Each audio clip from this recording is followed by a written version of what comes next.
She was only 19, clutching her twin girls like a lifeline as the very people who once called her family turned their backs and cast her out. No tears, no words, just the ache of betrayal hanging in the air while a silent crowd watched it all unfold. And he was just a man, a single father who had already lost so much, with nothing left to give except a heart that couldn't look away. What happened next wasn't planned. But then again, some miracles never are. Before we begin, if stories of compassion, redemption, and second chances speak to something deep in you, welcome. Every tale told here is woven with care, with hope, with heart. This is one of them. Let me take you to the day when the Arizona sun scorched the world around it, but somehow, mercy bloomed anyway. It was the kind of day where the heat didn't just burn, it branded. The kind where touching your car's steering wheel felt like punishment, and the air pressed down like guilt you couldn't shake. Tempers ran short. Gazes looked away too quickly. No one had patience, and even fewer had kindness. Calder Brooks, hauling lumber in the back of his battered old Ford, pulled into the dusty lot behind the Hartley Community Pavilion. He thought he was just there to drop off supplies for a gazebo project. He had no idea his life was about to shift. He parked in the only sliver of shade offered by half a dying juniper, stepped out into the heavy air, and heard voices rising in a tone too sharp, too curious for any ordinary town meeting. His brow furrowed. Wiping sweat from his forehead with the sleeve of his shirt, he followed the sound, and what he saw froze him mid-step. A makeshift stage had been thrown together in the center of the gravel lot, surrounded by rows of folding chairs. Most of them were filled. Standing tall on the platform was Martha Hartley, the widow of Thomas Hartley, the oil baron whose name still clung to half the town. She held a microphone like a scepter, flanked by a stone-faced attorney. But it wasn't Martha who stole Calder's attention. It was the young woman beside her. Barely more than a girl, really. Her sundress clung to her in the heat, soaked through with sweat. Her arms were wrapped around two little girls, twins, no older than 6, who pressed against her like frightened fawns caught in a storm. They didn't cry. They just held on silently, eyes wide and unblinking. Martha's voice sliced through the swelter. With this declaration, she announced, cool and clipped, the Hartley estate releases all responsibility for Eloan Blake and her children, Junior and Mirai. They are no longer beneficiaries. They will not carry the Hartley name. They will receive no inheritance. A ripple moved through the crowd like wind through dry leaves. Some folks looked down, others shifted uncomfortably in their seats. Eloan didn't flinch, didn't speak. She only tightened her grip on her daughters and stared somewhere far beyond the crowd, beyond the day, maybe beyond hope itself. Calder felt something crack open in him. He'd seen tragedy. He'd held his wife's hand as she slipped away from postpartum complications, whispering that help was on the way, even as he felt her fading. He'd watched his daughter Celine vanish into the silence of Rett syndrome, losing her laughter, her words, her ability to reach out. But this quiet devastation felt different, like watching someone be erased in real time. Martha wasn't done. "This isn't cruelty," she said, eyes scanning the crowd. "This is closure. We've done what decency required. The rest is up to her." And that's when Calder moved. No plan, no speech, just boots hitting gravel, slow and steady. Murmurs stirred. "That's Calder Brooks," someone whispered, "the one with the sick daughter." He didn't hear them, or maybe he just didn't care. At the base of the platform, he looked up at Eloan. She looked so young up close. Her eyes flickered toward him, tired, wary, but not shattered. "I don't know you," he said softly, "and I don't know what they think you did to deserve this. But no one deserves to be thrown away. No child should be made invisible." Then he turned, steady and firm, to Martha. "If you're casting them out," he said, "then I'll take them in." A collective gasp swept through the crowd. Someone laughed, unsure if it was a joke. Martha's lips curled with disdain. "And who are you, Mr. Brooks?" she asked, "to take on someone else's burdens?" "I'm someone," Calder replied without blinking, "who knows what it feels like when your whole world crumbles. And I promised myself I'd never stand by and let anyone else face that alone." Silence fell, tense, waiting. Then from the edge of the crowd a voice rang out, calm, clear, impossible to ignore. "I second that." A tall woman stepped forward, face shaded by a wide-brimmed hat. She took it off and gasps rippled again. It was Maris Hartley, Martha's daughter, the prodigal, the one the family had whispered about for years. She looked straight at Eloan. Her voice shook, but her eyes held steel. "You didn't just throw out a name today," she said to her mother. "You threw away a family, but maybe someone else just found one." Calder reached out his hand to Eloan. She hesitated. You could see it, the fear of believing in rescue. But hope, even when bruised, is hard to kill. Slowly, she placed her trembling hand in his, and just like that, the three of them, man, mother, and two silent little girls, stepped down from that platform and into the blistering Arizona sun, not knowing they'd just walked into the miracle they never saw coming. The ride back to Calder's cabin was hushed. The girls fell asleep almost instantly in the back seat, curled up like cubs in a den, seeking comfort in each other's warmth. Eloan sat rigid in the passenger seat, hands clasped in her lap, trembling just enough for him to notice.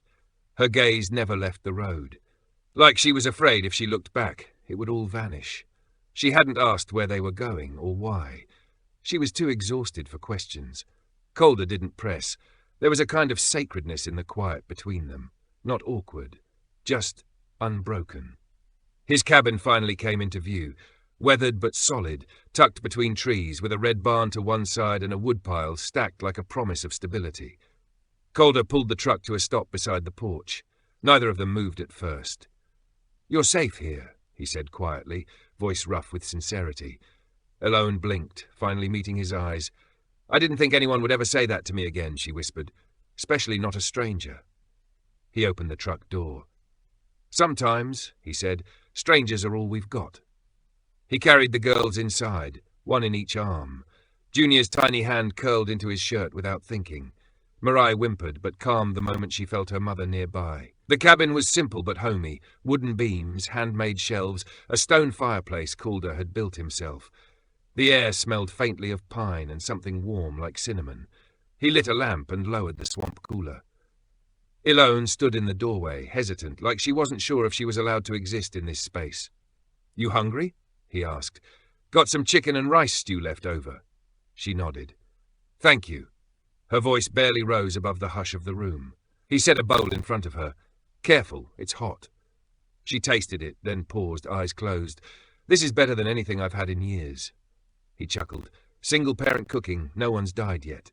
They sat, eating, quiet again, but this time it felt like honesty. "You don't have to explain," he said finally. "Not tonight. Not ever, unless you want to." Her eyes shimmered. "I appreciate that." He nodded. "I work most days, and my daughter Celine, she needs a lot of care. She's got Rett syndrome. She's 11, doesn't speak, but I know she's in there, watching, listening."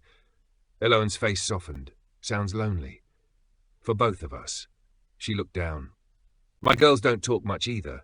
Not because they can't, just they learned that being quiet was safer." Calder's throat tightened. No child should have to learn that. "No," she agreed, "but some do." Eventually he stood. "There's a room upstairs. It's not much, just a bed and a window that doesn't leak.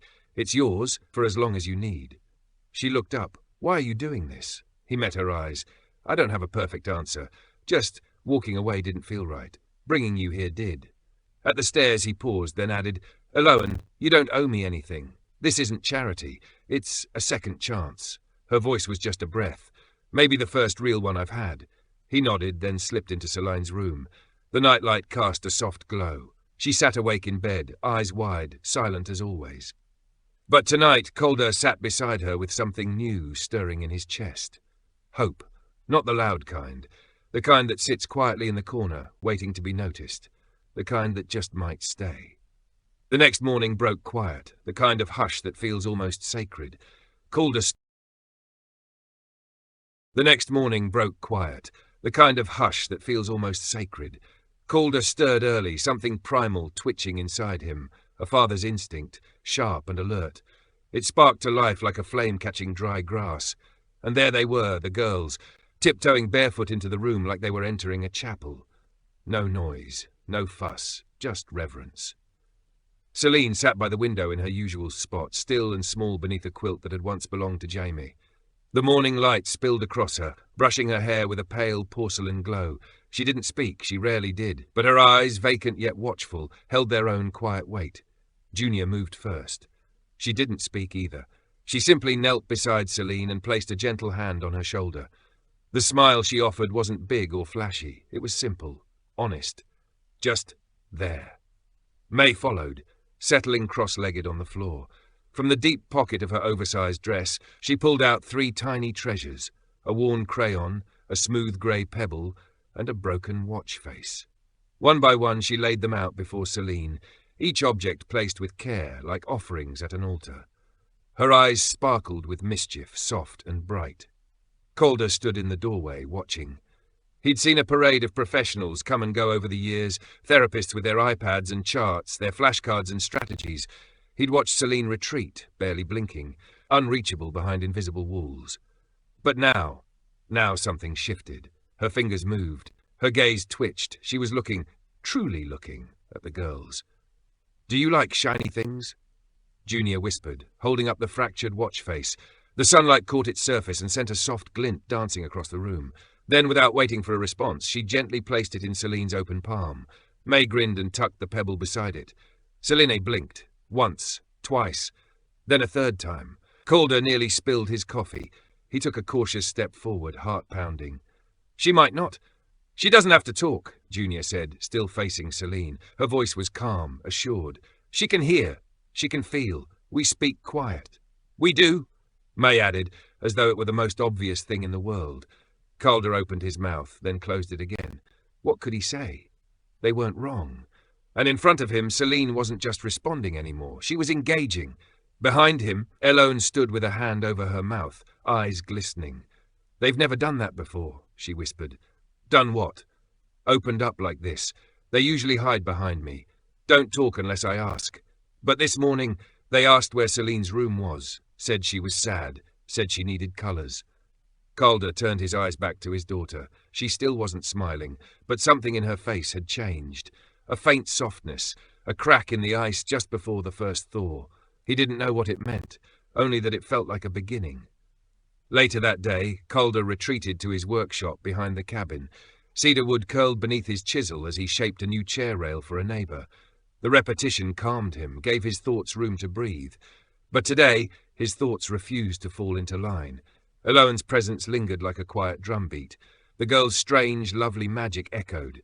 And Celine. Celine had seen someone. Really seen them.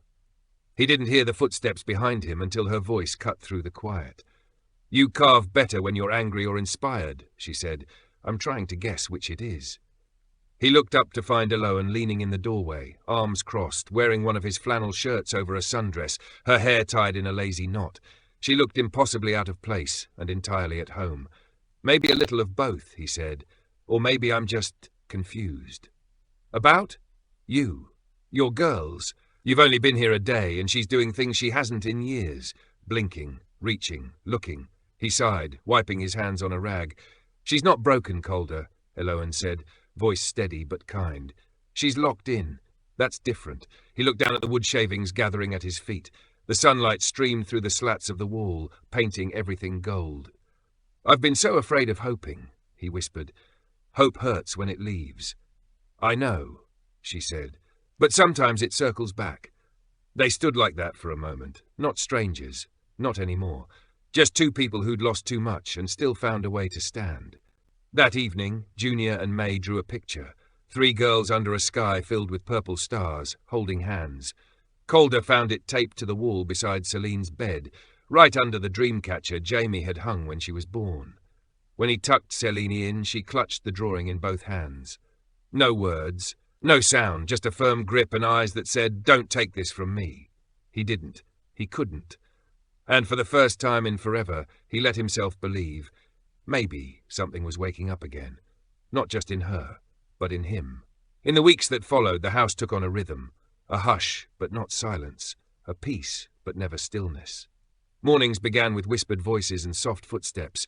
Junior humming while she spread peanut butter on toast. May setting out spoons with precision. Elone humming old lullabies as she brewed tea from foraged herbs. Calder started leaving the front door open again. That had been Elone's doing. She never asked. Just propped the screen open after sunrise, letting the breeze slip through like an old friend. Curtains fluttered, and for the first time since Jamie died, sunlight was welcome again. Celine noticed. First, she tilted her head toward the light, then her fingers started reaching. Not for people, she wasn't ready, but for textures. A chair's edge, a pencil, the fringe of a rug, small touches, gentle tests.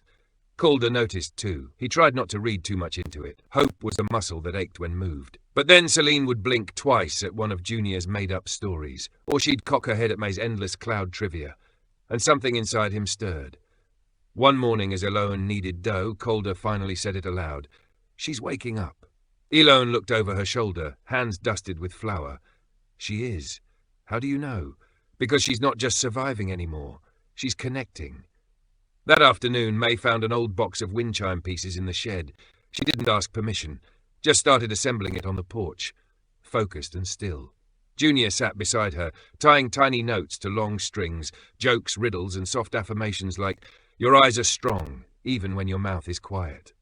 When Calder came outside, he stopped. The chime hung low, just within reach of Celine in her wheelchair. May handed her a stick. Celine stared at the dangling shapes, glass beads, copper stars, tiny bells. The wind whispered through them, and May leaned in. "You don't have to make noise to make music," she whispered. Celine blinked, then again, and then delicately she tapped a bell. It rang soft and true. Calder's throat clenched. Eloane appeared in the doorway, just in time to hear the second chime. "She found her instrument," she said, smiling. "We just had to build it." That night, Calder sat on the porch alone, the sun dipping behind the trees in a wash of lavender and rust. He held his coffee, listening to the wind chime sing its soft lullaby. Eloane joined him, curling into the old rocking chair Jamie had once loved. "She's happy," she said, not asking. "She is," he agreed. "Didn't think I'd ever see it again." They sat in silence, the kind that needs no filling. "Do you ever wonder," she asked suddenly, "what happens when miracles are too small to notice?" Calder turned to her. "I think most of the best ones are." She smiled. "Then this porch is a holy place." His eyes stayed on her longer than he meant to. "Maybe it always was," he murmured. "It just needed the right people to sit on it again." Inside, Junior and Mai lay on either side of Celine, a flashlight casting shadows on their faces as they read aloud. Junior was dramatic. Mai did villain voices. Celine's eyes followed the beam of light. Her fingers twitched when the villain appeared. Not speech, but response. Trust. Play. "Do you think she dreams?" May whispered. "Of course she does," Junior answered, brushing Celine's hair aside. "She's just waiting for the right dream to come back and find her." Celine blinked slowly, then reached for Junior's arm, not tight, just true. Another miracle, quiet, small, whole. The next morning, Calder woke early. He stepped outside barefoot, the cold soil stinging him awake. He needed to feel something real. Above him, the stars were just beginning to fade. "I don't know what this is," he whispered. "I don't know why I get to have it, but I won't waste it." Behind him, the door creaked. Eloane stood there, blanket wrapped around her, hair tousled from sleep. "You talking to the stars or to yourself?" she asked. "Maybe both." "Do they answer?" He smiled. "They brought you, didn't they?" She didn't reply, but her silence said everything. She had come twice before, unseen. Once at dawn, leaving groceries wrapped in brown paper and twine. Once again, 3 nights later, a box of children's books left neatly by the door. She hadn't mentioned her. Not even to Calder. Maybe the silence felt sacred. Maybe she wasn't ready to face the truth she suspected. But that morning, when she saw the figure again, just beyond the trees, Eloane stepped out and followed. The grass was still wet with dew. The woman stood in dappled light beneath the pine. She didn't run. Eloane slowed. Years had passed since they'd spoken, longer still since they'd truly seen each other. But that face she hadn't forgotten. "Maris," Eloane said softly, and Maris Hartley stepped fully into view. Maris shook her head slowly, her voice calm but edged with an old hurt.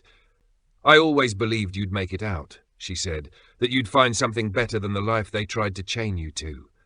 The space between them stretched thin and tight, like a fishing line about to snap. "They threw me out," Eloane said, finally breaking the silence, "and you didn't stop them." "I tried," Maris whispered, almost too quietly to hear. "God knows I tried. But by the time I found out what they were doing, it was already done. And when I spoke up, they threatened to cut me off too. You should have let them." "I did," she said softly. Then, as if plucking something heavy from her soul, Maris reached into her worn leather bag and pulled out a faded envelope. I left 6 months later, changed my name on paper, hid every cent of their money, started a foundation they could never trace back to the Hartleys. She handed Eloin the envelope. Inside was a check and a note written in gentle, slanted cursive. "This isn't penance, it's partnership. Let me help you build what they tried to break." Eloin stared at the note, heart thudding. "Why now?" she asked. Maris's voice wavered. "Because I saw him, stepping out of that crowd, calling your name, the way he looked at you, not like someone to pity, like someone to protect. And for the first time in a long while, I thought maybe, just maybe, the world isn't completely broken." Eloin folded the note, pressing it close to her chest. "You didn't come just to give me this." "No," Maris admitted. "I came because I want to meet the girls, and Celine, and maybe help, if you'll let me." There was a pause, a hesitation thick with years of disappointment. But lately something in Eloin had shifted, something tender, something that Junior and Mai had unknowingly revived, the fragile but powerful ability to let the light back in through old cracked walls. "Come by for dinner," Eloin said finally. "Tonight they'll be making their famous chili." She chuckled. "It's mostly ketchup and courage. Be warned." Maris laughed, and in that laugh Eloin felt something she hadn't in a long, long time. Not judgment, not pity, but belonging. Back at the cabin, Calder sat with Celine on the porch, letting her fingertips glide over the wind chimes May had built. The bells sang softly in the breeze like a lullaby. Inside, Junior and May sprawled across the floor, colouring stories of whispering trees and talking animals. When Eloin returned, Calder glanced up. "You okay?" She nodded. "Better than I expected." Something about her felt lighter, like a tight knot inside her had finally begun to loosen. She didn't explain, and he didn't ask. But that evening, just as the sun began to bleed into the treetops, there was a knock at the door. Calder answered it. He knew her instantly, not just from the day on the porch, but from the hushed stories that floated through town. She was the Hartley who disappeared, the heiress who had walked away. She stood there, awkward, holding a casserole dish with the oven mitts still clinging to it. "I tried," she said with a sheepish smile. Calder opened the door wider. "We're not picky, just hungry." Dinner began with stiffness. The kids watched cautiously.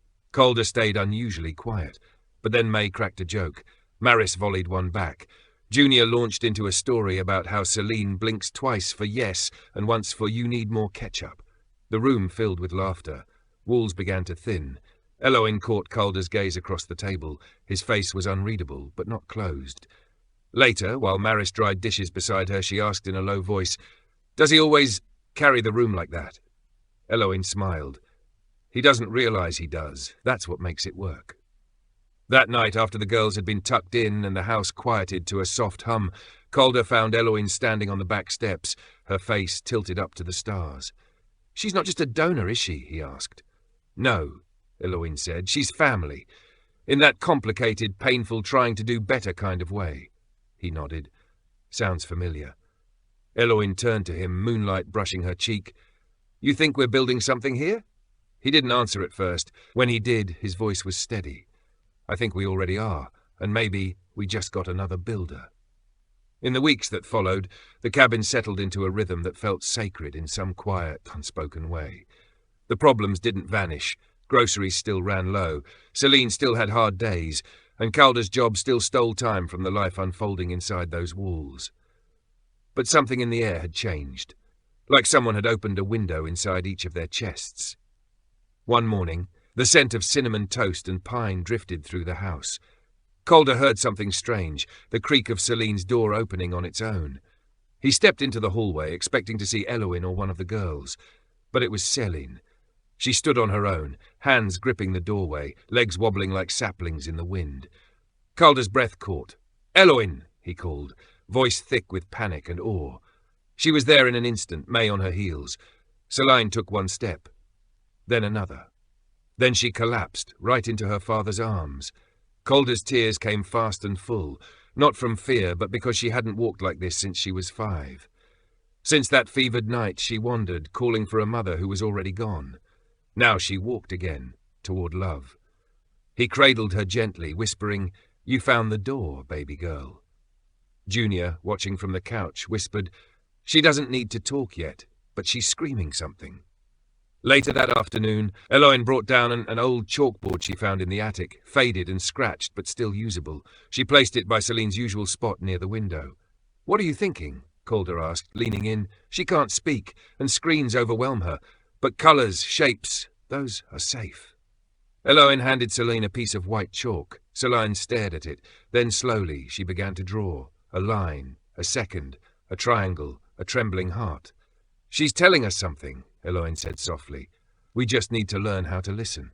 That same day, Maris returned with a gift, a custom communication board filled with textured images, foods, feelings, animals, actions.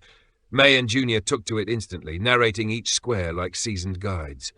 "This is for happy," May said. "You tap it when you feel warm in your chest." "This is scared," Junior added, "or when someone cuts your pancake wrong." Celine didn't laugh, but she tapped happy. Then again, and then looked straight at her father. Calder blinked through the swell in his eyes. "You're teaching me too, sweetheart," he said. "I promise. I'm listening." That evening, under a sky painted in indigo and cottony clouds, Calder and Eloin stood outside. "She walked today," he whispered, "and she told me she was happy. I've prayed for less than that." Eloin looked at him, her expression glowing. "She always had it in her. She just needed the right keys. You and the girls, you opened the door." Calder turned to her, gaze steady. "You know what scares me?" he asked. She shook her head. "That this isn't real, that it's too fragile. One wrong move and poof, it's gone." "It won't," she said firmly, "because none of us are holding it alone. You built the walls, I just brought paint." He laughed then, a deep, startled sound that cracked something open. She laughed too, and the knot inside him unravelled just a bit more. Later that night, after everyone was asleep, Calder sat quietly in Celine's room. She lay curled in bed, one small hand resting on the communication board like a guardian. He leaned close and whispered, "I don't know what tomorrow brings, but tonight, this is enough." She stirred gently, and in that silence Calder could have sworn he heard the soft, sacred click of a door unlocking. It all began with the jelly beans, not the candy itself, though May would swear they had magical powers, but the game she made around them. 3 jelly beans in a row, each a different colour. Celine had to blink once for her favourite, twice for the one she disliked, and nothing for the boring one. The first time they played, Celine chose yellow, then red again. By the 3rd round, May threw her arms up in mock outrage. "She's voting for Cherry again? That's betrayal." Junior jumped in. "Emergency Jelly Bean Committee meeting. Who raised this child?" Celine blinked twice. The room went still. "She just said, you two did," Junior whispered.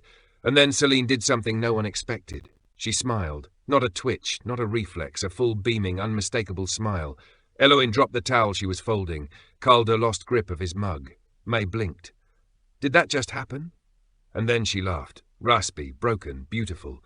The room erupted. Junior screamed. May twirled. Eloin covered her mouth, eyes brimming. But Calder didn't move. He dropped to his knees in front of her, trembling. "Baby girl," he whispered. "You laughed." Celine reached out, not to grab, but to press her hand to his chest. Her eyes locked onto his like magnets finally drawn home. And Calder, he cracked.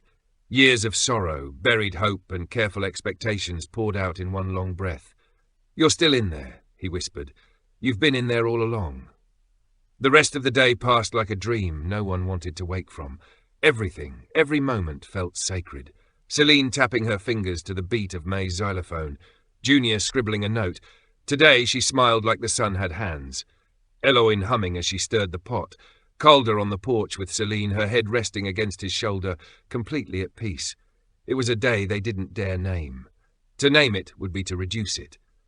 So they let it simply be. And that night, Mary insisted on a feast, not for tradition, not for birthdays, but for joy, for victory, for life finding its way back through the cracks.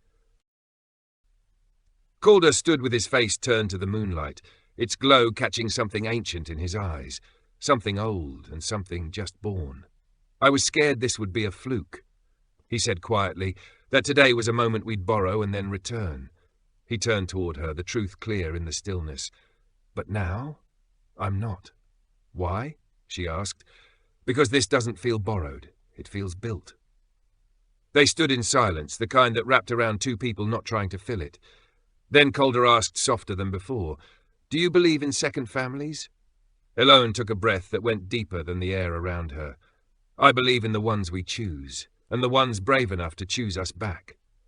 He reached for her hand, not as a proclamation, not yet, but as a quiet promise. Some things didn't need to be hurried, especially miracles. Before the sky had even considered waking, Eloane stirred, not from a sound, but from the weight of a thought that refused to be carried one moment longer. She sat up slowly, careful not to wake the girls curled like question marks beneath their quilts. Moonlight laid a silver hush over the floorboards. The house, for once, felt utterly still. Downstairs, she moved through the kitchen like a ghost of herself, boiling water for tea. The kettle hissed gently, the only voice in the room. No honey today. At the table, she reached for a notebook she hadn't touched since the day everything fell apart. It had been many things over the years, a journal, a ledger, a place to whisper prayers she wasn't sure were heard. Today, it would be something else. A goodbye. She turned to a fresh page and wrote, not quickly, but with a careful reverence, as if each word needed to be placed exactly right, as if it was stitching something broken back together. "Dear Calder, I never meant to stay this long. When you opened your door, I thought it was a kindness, a temporary bridge I'd be foolish to rely on. But something happened here, not just to the girls, but to me. You gave us space to breathe, to believe again. I didn't know how much of myself I had buried until I saw my daughter laugh without fear, or felt Celine press her hand into mine like it belonged there. You made me feel safe. And that's how I know I need to go. Because people like me, we learn to thank the warmth and slip out before we're noticed. But before I do, you need to know. You didn't just save me that day. You saved a version of me I thought had died a long time ago." She folded the note and slid it into an envelope. Didn't seal it. Couldn't. As the first light brushed the tops of the pines outside, Eloane stepped onto the porch. One hand clutched the letter, the other her sweater. The air carried a chill that whispered of autumn, of change. She sat in the old rocking chair, heart pounding like it didn't know whether to stay or run. Inside, Calder was already up. Celine had stirred early and fallen back asleep, curled beneath the quilt Jamie had sewn during her last winter. Calder, out of habit, had padded toward the kitchen for coffee, and paused. There, on the table, was her letter, his name in her handwriting. He stared for a long moment, then, without touching it, turned and followed the soft creak of the rocking chair out to the porch. There she was, small against the dawn, her arms wrapped around her knees like she was holding herself together. "Planning an escape?" he asked gently. She flinched. "I wasn't going to leave without saying anything," she said. "I just needed to feel what the words might sound like."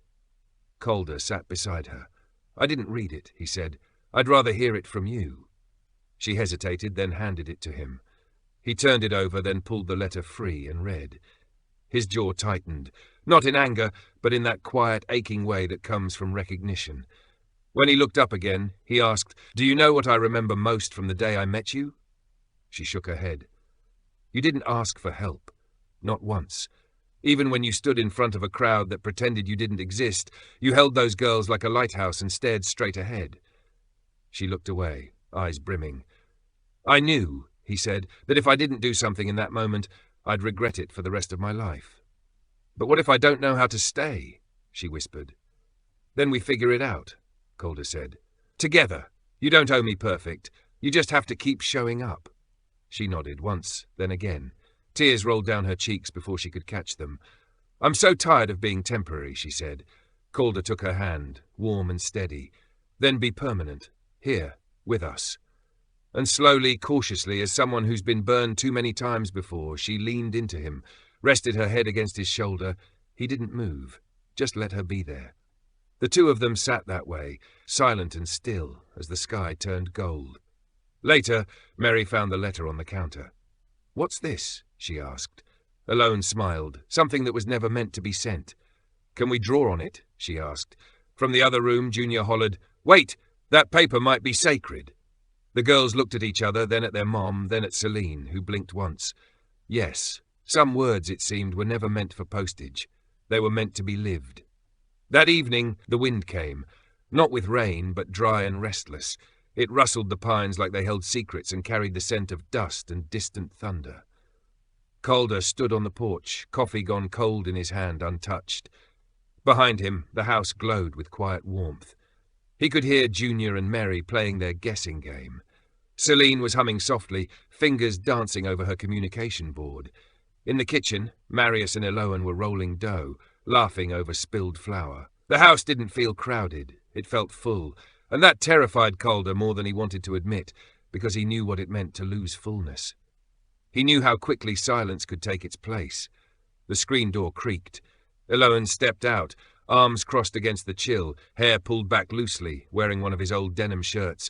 It looked accidental. It felt intimate. "You've been quiet," she said. "I'm always quiet." "Not like this." He didn't answer. She stepped beside him, both of them watching the trees sway. "I used to think love was supposed to feel safe," she said. "Now I think it's supposed to feel honest. And that kind of honesty? It's not always easy." Calder let out a breath he didn't realize he'd been holding. "Do you ever get scared when things feel too good?" he asked. "Like you're standing in something beautiful, just waiting for the wind to take it all away." She looked at him steadily. "Maybe it's not the winds to take anymore." He turned to her. "I've made a lot of promises I couldn't keep, to myself, to Celine, to Jamie. You've kept more than you think," she said. He studied her face, tired, yes, but alive. There was colour in her cheeks again, light in her voice, strength in her eyes. "I don't want this to be temporary," he said. "It doesn't have to be. I want to choose this, not just because it's good, but because it's right." Her voice caught. "Are you asking me something?" From his pocket, he pulled 2 small cedar rings, smooth, simple, worn warm from his hands. Not jewellery store perfect, but real. "I made them for the girls," he said, voice thick. "Something they can hold, not a legal promise, just one they can feel." Inside each ring were their initials, J and M, and one faint word carved inside both, home. He reached for her hand, then paused.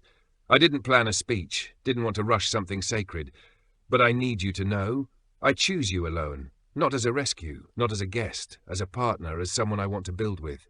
Tears welled in her eyes. "I've never been chosen before. You've always been worth choosing."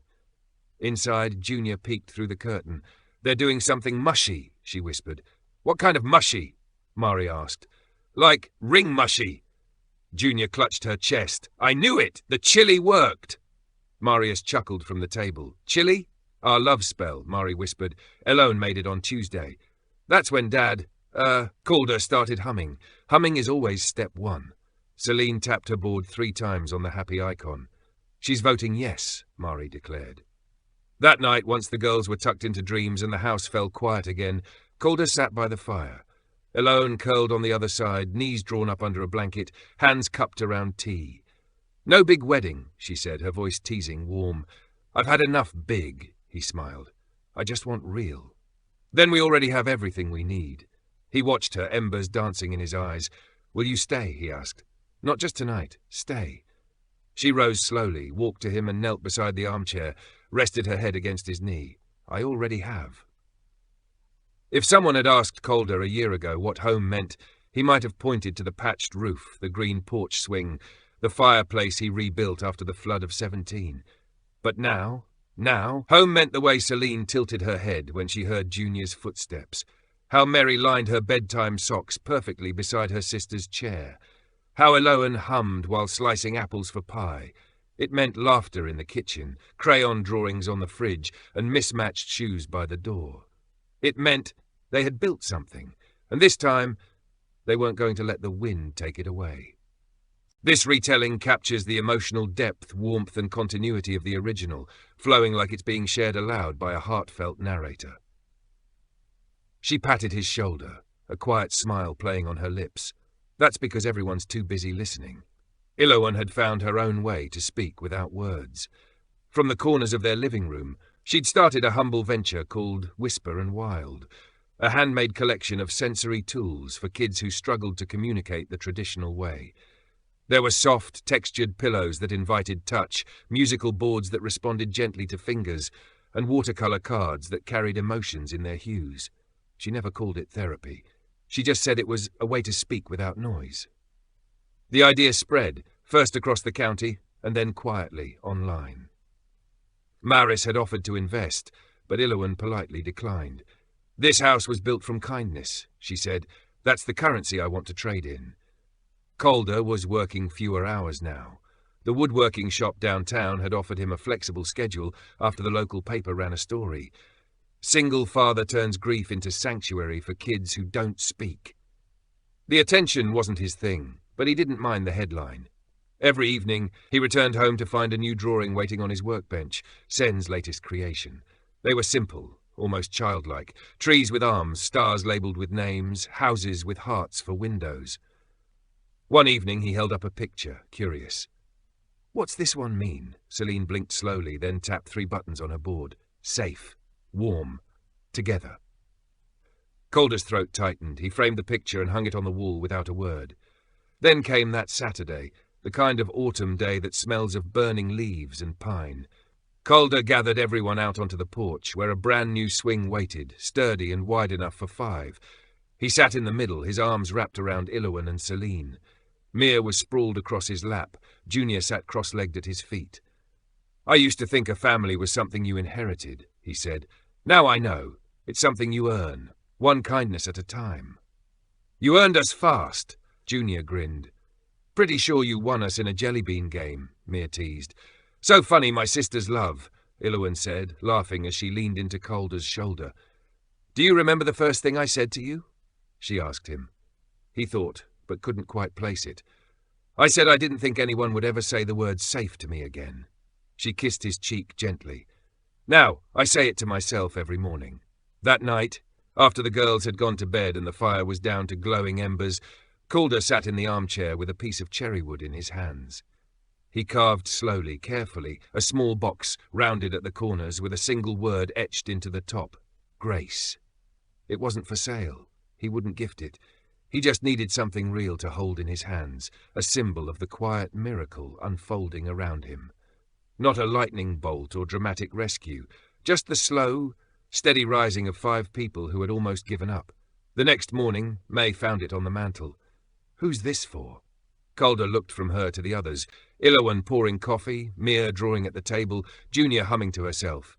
He smiled. "For all of us, to remind us how we got here."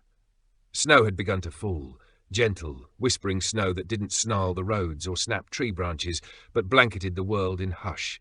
The cabin, now so full of laughter it felt like it had bones and breath, seemed to breathe with the snowfall. Calder stood at the window, mug warming his hands, watching the girls press their palms to the frosty glass. Junior had built a tiny snowman on the porch railing. Mir had named him Douglas. Celine, bundled in a knit blanket, tapped her communication board with quiet certainty. She'd chosen 3 icons that morning. Snow, family, happy. Calder touched the glass once in response. Ilouan appeared beside him, her arm sliding through his. She looked peaceful in that rare, radiant way that has nothing to do with makeup and everything to do with belonging. "You always get quiet when it snows," she said. "It reminds me of the first year without Jamie," he whispered. Celine stood at the window for hours, unmoving. He had wondered, worried, that maybe she was following a memory, reaching for someone who could no longer come back. Ilouan's grip on his arm tightened, steady and sure. Calder turned his eyes towards Celine again. "She's still at the window," he said softly. "But this time, she's home." They hadn't planned a ceremony. The adoption had gone through quietly, a signature from the judge, a smile from the county clerk, and a notary who said, "This is the best part of my job." But still, it didn't feel right to let the moment pass unnoticed. That night, Calder made a fire, hung paper lanterns from the ceiling, and brought down an old suitcase from the attic. It had once held Jamie's baby clothes, her letters, those she'd never had time to read. Now, it would hold something new. He laid 5 blank cards on the table.